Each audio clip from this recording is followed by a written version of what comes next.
শেষ চিঠি। চরিত্র: রাইসা, শান্ত, ভদ্র, খুব কম কথা বলে। আরাফাত: প্রাণবন্ত, হাসি খুশি, কিন্তু মন থেকে সংবেদনশীল। রাইসার মা: বাস্তববাদী, মেয়ের ভবিষ্যৎ নিয়ে চিন্তিত। বন্ধু: ঐচ্ছিক। ছাদে বিকেলের সময়। হালকা বাতাস, দুজন চুপচাপ দূরে তাকিয়ে। আরাফাত: কিছু বলবা না আজও? রাইসা: হালকা হাসি। সব কথা বলা যায় না আরাফাত, কিছু কথা অনুভব করতে হয়। আরাফাত: তাহলে আমি কি ঠিকই অনুভব করছি যে তুমি দূরে সরে যাচ্ছ? রাইসা: চোখ নামিয়ে, দূরত্ব আমি চাইনি, পরিস্থিতি চেয়েছে। রাইসার ঘর গভীর রাত। রাইসা ডায়েরি লিখছে, চোখে পানি। রাইসার ভয়েস ওভার: আরাফাত, তুমি জানো না, আমার শরীর আমাকে সময় দিচ্ছে না।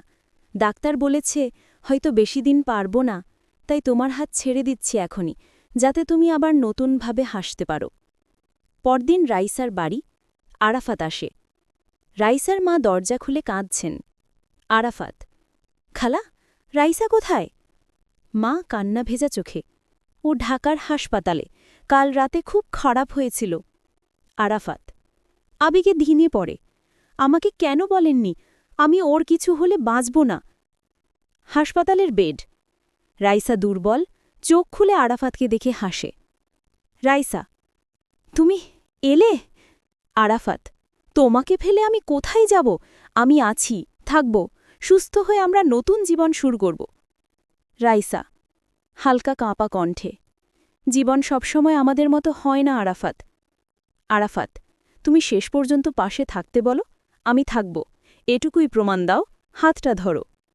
রাইসা চোখ ভিজে: আমি তোমাকে সারা জীবনের জন্য ভুল বোঝাতে চাইনি, শুধু তোমার ভবিষ্যৎ ভেঙে দিতে চাইনি। স্লোলি ক্লোজেস আইজ, হার্টবিট সাউন্ড ফেডস। 1 বছর পর। আরাফাত একই ছাদে দাঁড়িয়ে, রাইসার ডায়েরি হাতে। আরাফাত ভয়েস ওভার: সবাই বলে ভালোবাসা মানে পাওয়া, কিন্তু আমি শিখেছি সত্যিকারের ভালোবাসা মানে কাউকে সুখী হতে দেওয়া, সে নিজের সাথে না থাকলেও।